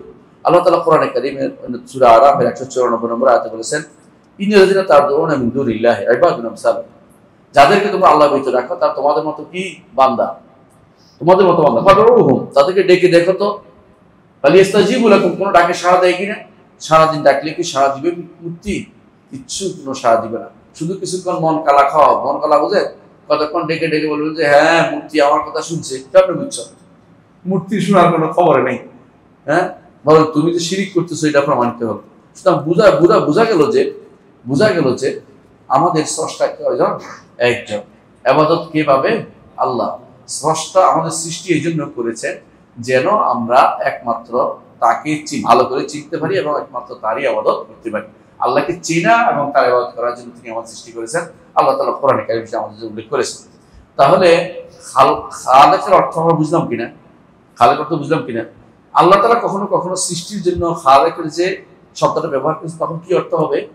যথাযথ কি করা, জোড়া তালিয়ে দেওয়া, সুন্দর করে বানানো। একটা জিনিসকে এটার মতো করে তৈরি করেছেন, এটাও একটা খালক। কিন্তু এটা আল্লাহ তাআলার জন্য যে খালক, সেটা কখনো সৃষ্টির কারণে জন্য হতে পারে না। তিনি যে নাস্তি থেকে আস্তি, অস্তিত্বহীন থেকে অস্তিত্বে নিয়ে এসে, এবং তিনি কোন রকম পূর্ব উদাহরণ ব্যতীত, পূর্ব নমুনা ব্যতীত তিনি সৃষ্টি করেন। একমাত্র রব্বুল আলামিন করতে পারেন, একমাত্র তারই ইবাদত করতে পারেন। কারণ আসল আরেকটা শব্দ আছে, যেমন খাল্লাক। কোরআন কারীমে আল্লাহ তাআলা এই দুই জায়গায় খাল্লাক শব্দটা নিয়ে এসেছেন। খাল্লাক অর্থ বিনা মুবালাগা সিয়া বলা, অতিরিক্ত স্রষ্টা, মানে অনেক বড়, বেশি স্রষ্টা, অনেক সুন্দর স্রষ্টা। দুই দিক থেকে এটা কাম্মান ও কাইফিয়াতান, কোয়ালিটি এবং কোয়ান্টিটি উভয় দিক থেকে তিনি খাল্লাক। খাল্লাক অর্থ হলো তিনি স্রষ্টা, অর্থাৎ কোয়ালিটির দিক থেকেও তিনি শ্রেষ্ঠ স্রষ্টা হিসেবে, আর তিনি কোয়ান্টিটির দিক থেকেও তিনি শ্রেষ্ঠ। তিনি কত রকমের কত কিছু সৃষ্টি করেছেন, বুঝলেন কিনা? এটা কি কোয়ান্টিটি না কোয়ালিটি? কোয়ান্টিটি। কোয়ান্টিটি কত রকম সৃষ্টি করেছেন? পাহাড়, পর্বত, নদী, নালা, মানুষ, প্রাণী, তার পোকা মাকড়, কত কিছু তিনি সৃষ্টি করেছেন, আপনি গুণে শেষ করতে পারবেন না। এমনকি বলা হয়ে থাকে টাঙ্গাতে যা নাই পানিতে তার চেয়ে বেশি আছে প্রাণী, পানির ভিতরে তার চেয়ে বেশি আছে প্রাণী। এর অর্থ কি বুঝছেন? যে আপনি যতই সৃষ্টি করেন না কেন, গুনতে গুনতে একদিন বলবেন যে আর পারলাম না, শেষ। গণে শেষ করতে পারবেন? কত পোকা আপনি গণবেন? পোকা গণে কে শেষ করতে পারবেন? আর যেগুলি দেখেন না এগুলি অনেক আছে। আপনি মনে করেন না যে দেখি না অনেক কিছু বাদ করে দিচ্ছে, তা কিন্তু নয়। বরং অনেক কিছু আল্লাহ তাআলা কিছু জিনিস দুনিয়া থেকে করে দিচ্ছেন, আবার নতুন করে সৃষ্টি করতেছেন। তাহলে আপনি কিভাবে গণে শেষ করতে পারবেন তার সৃষ্টি? এই জন্য খাল্লাক, তিনি অনেক অনেক অনেক অনেক, যার কোনো বর্ণনার বাইরে তিনি স্রষ্টা। এত রকমের তিনি সৃষ্টি করেছেন। এরপরে আসেন, শুধু তিনি এরকমের স্রষ্টা নয়, তিনি একটা বলছে কি কোয়ান্টিটি আর কোয়ালিটির দিক থেকে তার সৃষ্টির মতো সৃষ্টি কে করতে পারে? কেউ করতে পারে না। তিনি যে যা সৃষ্টি করেছে এর মতো কেউ কিছু করতে পারে না। আপনি শত রকমের বানাইলেও দেখবেন যে কোথাও না একটা খুঁত রয়ে গেছে। হ্যাঁ, আর যদি তাই করেন, কোনো কিছু একবার দেখে দেখে বানান, তো এটা বানানো হবে আল্লাহ সৃষ্টিকে দেখে বানানো হবে। এর অর্থ হচ্ছে আপনি কিন্তু আসলেই সৃষ্টি একেবারে যেটা অস্তিত্বহীন থেকে অস্তিত্ব আপনি সেটা আপনি করতে পারবেন না। সৌন্দর্য যদি কোনো কিছু হয় রব্বুল আলামিনের তার সৃষ্টির মধ্যে রয়েছে। আপনারা কেউ কেউ কোথায় যান? পার্বত্য চট্টগ্রাম যান, কেউ যান কোথায় হ্যাঁ সাজেক যান, কেউ কোথায় যান ও কক্সবাজার, কেউ কি যেন দেখতে যান, সৃষ্টির সৌন্দর্য দেখতে যান, তাই না? এত সুন্দর সৃষ্টি তাহলে কে করেছেন? আমার রব্বুল আলামিন করেছেন। তাহলে এই জন্য এই যে খাল্লাক শব্দ যেখানে পাইছেন কোরআনে কারীম দুই জায়গায় আসছে, উভয় জায়গাতেই অর্থ হচ্ছে তিনি অনেক সুন্দরভাবে অনেক বহু রকমের সৃষ্টি তার রয়েছে, তিনি শুধু সেটা করতে পারেন, আর কেউ সেটা করতে পারে না। তার কোয়ালিটি এবং কোয়ান্টিটি উভয় দিক থেকে তিনি কি খালেক, তিনি খাল্লাক। এর সাথে যুক্ত হচ্ছে আলিম। আলিম কেন যুক্ত হলো এর সাথে? কারণ আলিম এই জন্য যুক্ত হয়েছে, এটা করতে হলে জ্ঞান লাগবে কি? আলিম অর্থ হলো মহাজ্ঞান। কত রকমের তৈরি করতে হলে জ্ঞান লাগে। আরে বিশ্বাস করে আল্লাহ তাআলা কি বলছেন? ওয়ালা কাদিরিনা আলা নুসাউইয়া বানানা, মানুষের আঙ্গুলের মাথা সৃষ্টি করতে আমি সক্ষম। আঙ্গুলের মাথা আপনি পৃথিবীতে দুইজনের মাথা একরকম পাবেন। এই জন্য কি করে ওই দস্তখত দেওয়ার পর টিপ একটা নেয়, যাতে অস্বীকার করতে না পারে যে আমার দস্তখত নকল করছে। টিপ কিন্তু তার মাগার নকল হয় না। আপনি যতই দেখেন না কেন টিপ নকল হয়। এটা বলে বাসমত ওয়ারাসিয়া, সুবহানাল্লাহ। বাপ ছেলে দুনিয়াতে এত মানুষ আসছে, এত মানুষ আছে, কারোটা মিল হয় না। আপনি কি এটা বিশাল কিছু মনে করছেন না কেন? বিশাল কিছু। অর্থাৎ তিনি জানেন বলে বহু রকমের তৈরি করেছেন, জানেন বলে তিনি অনেক সুন্দর করে তৈরি করেছেন। প্রত্যেকটাকে প্রত্যেকটা জিনিসকে যথাযথভাবে তার খালক দিয়েছেন এবং তাকে তার পথ দেখিয়েছেন কিভাবে সেটা চলবে। এটা কিন্তু এই খালেক খাল্লাক, তিনি এই জন্য সেটা এই গুণটা আমাদের জানতে হবে। আল্লাহ তাআলা কত রকম সৃষ্টি, কোনটা তিনি নিজ হাতে সৃষ্টি করেছেন। আল্লাহ নিজ হাতে কি কি সৃষ্টি করেছেন? এক নম্বর আদম, তাই না? তারপরে আদম, আর কি? জান্নাত আদম। 2 নম্বর হচ্ছে কি? জান্নাত আদম। 3 নম্বর কেউ কেউ বলছে কলম ও আরশ। আহসানতা, কলম এবং আরশ এগুলো আল্লাহ তাআলা সৃষ্টি করেছেন, নিজ হাতে তিনি এগুলো সৃষ্টি করেছেন। আর নিজ হাতে লিখেছেন একটা, এটা কি? মুসা আলাইহিস সালাম কিতাব যে নাজিল তাওরাত, নিজ হাতে, হাদিস দ্বারা প্রমাণিত এবং এটা বিশুদ্ধ কোরআন দ্বারা প্রমাণিত এগুলি। হ্যাঁ, তারপরে দেখেন আল্লাহ তাআলা যেটা কিছু সৃষ্টি তিনি নিজ হাত দিয়ে 2 হাতে করেছেন, এটা স্বীকার করে আল্লাহ 2 হাত আছে আমরা, এবং সৃষ্টি করেছেন 2 হাত আমরা স্বীকার করি। কিছু সৃষ্টি করেছেন তিনি যেভাবে ইচ্ছা, এগুলিকে যেভাবে ইচ্ছা সেভাবে তৈরি করেছেন। তিনি যে লৌহে মাহফুজ খারাপ তৈরি করেছেন, এগুলি অর্ডারের মাধ্যমে। দ্বিতীয় সৃষ্টি হচ্ছে অর্ডারের মাধ্যমে, কুন ফায়াকুন, কুন ফায়াকুন, অর্ডার দিয়ে সৃষ্টি করেছেন। কিছু নিজ হাতে কিছু অর্ডার দিয়ে সৃষ্টি করেছেন। 2টা একরকম হতে পারে না, 2টা ভিন্ন ভিন্ন রকম।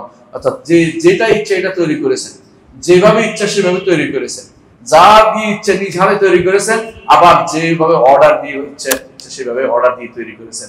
আল্লাহ তাআলা যে তার সৃষ্টিরও বিভিন্ন রকমের কি আছে, ক্যাটাগরি রয়েছে। তার সৃষ্টিকে আপনি কখনো একরকম করে ধরন করতে পারবেন না, একরকম না, সৃষ্টির বিভিন্ন রূপ রয়েছে। আল্লাহ তাআলা মানুষের প্রকৃতিতে ভিন্নতা দিয়েছেন না? মানুষের ধরনের ভিন্নতা দিয়েছেন, চেহারা সুরতে ভিন্নতা দিয়েছেন। এই সবই কিন্তু তিনি জানেন কোনটা তার জন্য উপযুক্ত, সেরকম করে তিনি তৈরি করে দিয়েছেন। বুঝে আসছে? কোনো কোনো সময় আপনার কাছে মনে হবে এত সুন্দর সৃষ্টি, কিন্তু কালো মেস্তাটা কেন আসলো? আল্লাহ ভালো করে জানেন যে এই মেস্তাটা তার দরকার আছে, এই জন্য তিনি দিয়েছেন। আপনার কাছে একমত প্রকাশ না হলে কোনো সমস্যা নাই, কারণ অবশ্যই তিনি এটা স্রষ্টা, তিনি ভালো করে জানেন। আমি আমার বক্তব্য দীর্ঘ করবো না, কারণ আমরা একটা প্রোগ্রামে আছি, যাবো ইনশাআল্লাহ। এই জন্য আজকে আর গুরুত্বপূর্ণ কথা বলি। আল্লাহ তাআলার জন্য কি সাব্যস্ত করতে হবে আমাদেরকে? এখন তার নাম সাব্যস্ত করতে হবে, তিনি খালেক এবং খাল্লাক, 2টা নাম। তিনি কি? খালেক এবং খাল্লাক, 2টা নাম সাব্যস্ত করতে হবে। তো নামের সাথে সাথে গুণ সাব্যস্ত করতে হবে। কি গুণ সাব্যস্ত করেন? তিনি সৃষ্টি করেন, তিনি সৃষ্টি করেন। আল্লাহ তাআলার এই গুণটি, সৃষ্টি করার গুণটি, এইটাকে বলা হয় সিফাতে ফাইলিয়া। সিফাতে ফাইলিয়া। তিনি আগেও সৃষ্টি করেছেন, পরেও করেন, যখন ইচ্ছা তখন করেন, যেভাবে ইচ্ছা সেভাবে করেন। আল্লাহ তাআলা এখনো সৃষ্টি করেন না? অনেক কিছু সৃষ্টি করেন তিনি। ইয়াখলুকুকুম ফি বুতুনি উম্মাহাতিকুম খালকাম মিন বা'দি খালকিন ফি যুলুমাতিন সালাস। মানুষের মায়ের পেটের ভিতরে কে সৃষ্টি করে? আল্লাহ তাআলা। মায়ের পেটে সন্তান সৃষ্টি করে রব্বুল আলামিন। আল্লাহ বলে দিয়েছেন 3 অন্ধকারের ভিতরে আল্লাহ তাআলা সৃষ্টি করে। 3টা অন্ধকারের ভিতরে, পেটের অন্ধকার, অন্তরের অন্ধকার, আবার রেহেমের অন্ধকার। 3 অন্ধকারের ভিতরে আল্লাহ তাআলা আপনাকে সৃষ্টি করেন, দুনিয়াতে পাঠিয়েছেন। এখন প্রতিদিনই করছেন না? প্রতিক্ষণে করছেন না? প্রতিক্ষণে আমরা যেটা জানছি এটা খুবই কম, যেগুলি সমুদ্রে, প্রাণীকুলে এবং পোকামাকড় দিক থেকে সৃষ্টিকুলের মধ্যে যা হচ্ছে, এটাকে আপনি চেষ্টা করতে পারবেন। কিন্তু দুর্ভাগ্যবশত কিছু মানুষ তারা মনে করে সৃষ্টি এখন আর করা হচ্ছে না, একবার করেছেন, সেটা পাইপলাইন থেকে ধীরে ধীরে আসতেছে। এরা হচ্ছে যারা মনে করে আল্লাহ তাআলা এখন কিছু করেন না। এরা আল্লাহ তাআলা কি করে? আল্লাহ তাআলা সিফাতকে, সিফাতে ফাইলিয়াকে অস্বীকার করে থাকে। আল্লাহ তাআলা কর্মগত সিফাতকে অস্বীকার করে থাকে। কিন্তু আল্লাহর সিফাতকে স্বীকৃতি দিতেই হবে, সিফাতকে স্বীকৃতি দিতে হবে। আচ্ছা, তাহলে কথা হলো একটা হলো তিনি স্রষ্টা, এটা তার গুণ পাইলাম, নাম পাইলাম। সৃষ্টি করেন, গুণ পাইলাম। আর সৃষ্টি হচ্ছে মাখলুক, আমরা হচ্ছি আল্লাহ কর্ম। তাহলে আমরা কর্মগত গুণ এবং আল্লাহর নাম, এগুলিকে স্বীকৃতি, এগুলিকে আমরা ভিন্ন পথে প্রবাহিত করি না। তাই আসেন, মানুষের কর্ম কে সৃষ্টি করে? আল্লাহ। মানুষের কর্ম কে সৃষ্টি করে? আল্লাহ। দলিল ওয়াল্লাহু খালাকাকুম ওয়া মা তা'মালুন। আল্লাহ তোমাদেরকে সৃষ্টি করেছেন, তোমাদের কর্ম তিনি সৃষ্টি করেন। এই জায়গাতে এসে মুতাজিলারা, জাহমিয়ারা অস্বীকার করেছে। তারা বলে যে আমাদের কর্ম আমরা সৃষ্টি করি। হ্যাঁ, নিজ হাতে আমার ভাগ্য আমি রচনা করি। বলে না কিছু মানুষ, আমি ভাগ্য রচনা করতে গেছিলাম। এরা শব্দ হচ্ছে দুর্ভাগা, এরা কাফের হয়ে গেছে। ইমান থাকবে না, যেটাকে মন থেকে বলে। ভুলে বললে আল্লাহ হয়তো তাদেরকে ক্ষমা করবেন, কিন্তু মন থেকে যদি বলে আমি আমারটা সৃষ্টি করি, তাহলে মাজুস হয়ে গেছে। কারণ মাজুসরা মনে করে আল্লাহ শুধু ভালো সৃষ্টি করে, আর আহারমান আছে সে শুধু খারাপ সৃষ্টি করে। হ্যাঁ, তারা মনে করে এই মুতাজিলারা মনে করে কি আল্লাহর যেসব বান্দারা যা যা করে এগুলি যদি ভালো হয় আল্লাহ, খারাপ হলে নিজে মানুষ নিজে সৃষ্টি করতেছে না। আল্লাহ তাআলা সবই সৃষ্টি তিনি, কিন্তু স্রষ্টা তিনি। সবই তিনি সৃষ্টি করেন, স্রষ্টা তিনি, কিন্তু কর্মটা আমি করি। আমি কর্মটা সূচনা করে দিচ্ছি, এইভাবে করবো। আল্লাহ তাআলা এটাকে পূর্ণতা দেন। কথা বুঝলেন কিনা? আল্লাহ করতে দেন, কারণ দুনিয়ার বুকে আল্লাহ আপনাকে ছাড় দিয়েছেন। এই কথা বলার কোনো কারণ নাই যে নিজেরটা আপনি নিজে তৈরি করেন। না, আল্লাহ এত কাজ, এত বড় আপনার কাউকে দেন নাই। ইমাম বুখারী রাহমাতুল্লাহ আলাইহি এই জন্য একটা গ্রন্থ লিখেছেন, খালকু আফআইল ইবাদ, বান্দা কর্ম আল্লাহ সৃষ্টি করেন। এরকম একটা বই লিখছে, বিশাল বই লিখছে, বুঝছেন তো? এই বইটা এত বড়, এটা আপনারা যদি অনুবাদ হয় কোনদিন পড়বেন, অথবা আরবি যারা পারেন পড়ে নেবেন। এটার মাধ্যমে তিনি প্রমাণ করেছেন বুখারী রাহমাতুল্লাহ আলাইহি, এবং এটা তার তাফসীর এর মধ্যেও কিতাবুল, এবং তার এর মধ্যেও সহিহ হাদিস কিতাবের মধ্যে যেটাকে সহিহ বুখারী বলেন, তাতেও তিনি এটা উল্লেখ করেছেন বারবার, যে এরা যারা পথভ্রষ্ট তারা মনে করে নিজের কর্ম নিজে সৃষ্টি করে। এই জন্য তারা বলে আমি আমার কর্ম যা হবে তা আল্লাহ লেখেন। তারাও নিজের কর্ম নিজে চেষ্টা মনে করতেছে। আল্লাহ তাআলা তিনি সৃষ্টি করেছেন, আপনার জন্য সৃষ্টি করেন, এবং তিনি সৃষ্টি করেন। আপনি যেটা করছেন, এখন বলে চলো দোষ কার? দোষ আপনার, কারণ আপনি খারাপের দিকে যাচ্ছেন কেন? যদি বলেন তো আল্লাহ আমার খারাপের দিকে নিচ্ছে কেন, আল্লাহর কাছে ভালো চাইছেন কিনা বুঝতে পারছেন, সঙ্গে সঙ্গে আল্লাহর কাছে চান, আল্লাহ আপনাকে ভালোটা দিবে। না চাইয়া উল্টা কথা বলেন না, চাইতে থাকেন, ওইদিকে যান, ওইদিকে হাঁটতে আপনাকে মসজিদ দিয়ে দিবে। মন্দিরের দিকে হাঁটবেন, আল্লাহ কেমনি আমার ঘুরে ওইদিকে দেখি, এটা বলবেন না। আল্লাহর মসজিদ দিয়ে আপনি যাওয়ার রওনা হন, আল্লাহ দেখবেন আপনাকে মসজিদে পৌঁছাই দিচ্ছে। এখন তো বলে আল্লাহ আমাকে ওদিকে ঘুরে দেয় না কেন? চাও আল্লাহর কাছে, বলে ইহদিনাস সিরাতাল মুস্তাকিম, আল্লাহ আপনাকে ওদিকে ফিরিয়ে দিবে ইনশাআল্লাহ, কোনো ওদিকে ফিরাবে না। এর সহজ উত্তর, এগুলোকে পেশাবেশির দরকার নাই। আল্লাহ তাআলার কাছে আপনাকে চাইতে হবে। কুল্লুকুম দাল্লুন ইল্লা মান হাদাইতু, তোমরা প্রত্যেকেই পথভ্রষ্ট, তবে যাকে আমি সৃষ্টি করি সে ব্যতীত, যাকে আমি হেদায়েত দেই সে ব্যতীত প্রত্যেকেই পথভ্রষ্ট। আচ্ছা, আমরা যে এই দুটি জিনিস আমরা জানলাম, খালেক এবং খাল্লাক, দুটি নাম। এই দুটি নাম দ্বারা আমরা কি উপকার পেলাম, আমরা সহজে এটা একটু জেনে নিই। এক নম্বর, আমরা 7টা উপকারিতা বলবো, প্রভাব কি। এক নম্বর হচ্ছে, আমরা যদি কোনো আল্লাহর দুটি নাম জানি, তাহলে আমরা ঈমান আনবো যে একমাত্র আল্লাহই আমাদের স্রষ্টা, এবং তারই ইবাদত করতে হবে। এক নম্বর উপকারিতা, একমাত্র তারই ইবাদত করতে হবে। এবং এটা দিয়ে আল্লাহ তাআলা কোরআনে কারীম বারবার আমাদের আইয়ুহান নাস উবুদু রাব্বাকুমুল্লাযী খালাকাকুম, আল্লাহ যে রব তোমাকে, এই মানুষরা যে রব তোমাদেরকে সৃষ্টি করেছে, সেই রবের একমাত্র সেই রবেরই ইবাদত করো। তাকে যেহেতু স্রষ্টা মানতে হবে, তার ইবাদত তারই করতে হবে। আচ্ছা, এটা এক নম্বর। তিনি ব্যতীত কেউ তোমাদেরকে রিজিক দেয় না, তিনি ব্যতীত কেউ তোমাদেরকে জীবন দেয় না, মৃত্যু দেয় না, শুধু তারই ইবাদত আমাদের করতে হবে। এক নম্বর শিক্ষা আমরা পেলাম। দ্বিতীয় শিক্ষা হচ্ছে এটা, যখনই আমরা রব্বুল আলামিন আমার স্রষ্টা জানবো, আল্লাহকে ভালোবাসবো, পূর্ণ ভালোবাসবো। দুনিয়ার বুকে সবাই, কেউ যদি কাউকে একটা ভালো কিছু করে দেয় তাকে ভালোবাসে না। আপনাকে কেউ যদি কোনো কিছু টাকা পয়সা দেয়, আপনি দেখবেন তার একটু ভালোবাসেন। টাকা পয়সা কিন্তু খরচ হওয়ার জিনিস। আপনাকে একটা সুন্দর সৃষ্টি দিয়েছে, চোখ দিয়েছে, চোখের নেয়ামত সুকিয়া দেখতে পারবেন, পায়ের নখের আবার সুকিয়া দেখতে পারবেন না। নখ চলে গেলে মানুষ তখন কান্নাকাটি করে যে এই নখের কারণে আমাদের কি কষ্ট, একটা কিছু ধরতে পারি না, শুনতে পারি না। এখন এমনি ধরতে পারি, কিন্তু নখ যদি না থাকে আপনি ধরতে পারবেন না, দেখবেন যে কিছু ধরতে পারতেছেন। একটা নখের কথা বলতেছি, ভালো করে খেয়াল করে দেখুন। অনেকে যখন নেয়ামত চলে যায় তখন বুঝে কত বড় নেয়ামত ছিল। একটা আঙ্গুল যার নাই, সে বুঝে সে কিভাবে চলাফেরা করতেছে, কোনো কাজ করতে পারে না, অনেক কষ্টের মধ্যে সারাটা জীবন সে অতিবাহিত করে দেয়। তাহলে আপনি বুঝে আল্লাহ অনেক নেয়ামত দিয়েছেন, তখন আপনি বুঝতে পারবেন যে আল্লাহকে কত ভালোবাসতেন, যে আল্লাহ আমাকে না চাইতে এমন সব জিনিস দিয়েছেন, সৃষ্টির মধ্যে যা দিয়ে দিয়েছেন, আমাকে সৃষ্টির মধ্যে তা দিয়ে দিয়েছেন। আপনি যদি কোনো এই যে নিঃশ্বাসের যন্ত্রটা যে বসাই দিচ্ছে সুন্দর করে, এইটা যদি পয়সা দিয়ে কিনে লাগাইতে হইতো, যেমন এখন অনেকে ফেসমিকার লাগায় না, ফেসমিকার কি করে কদিন পরে যাইয়া ঠিক করে নিয়ে আসে, ফেসমিকার কাজ করতেছে, আবার দৌড় দিয়ে কি হয়েছে, নিঃশ্বাস নষ্ট হয়ে যাচ্ছে, অক্সিজেন লাগায়, কত কিছু করতেছে, এত সুন্দর করে কে তৈরি করে দিয়েছে? রব্বুল আলামিন। তাকে ভালো না বাসতে পারবেন? তাকে ভালোবাসে না কেন? যে ব্যক্তি তাকে চিনে না, সেই তাকে ভালো না বেশি পারে।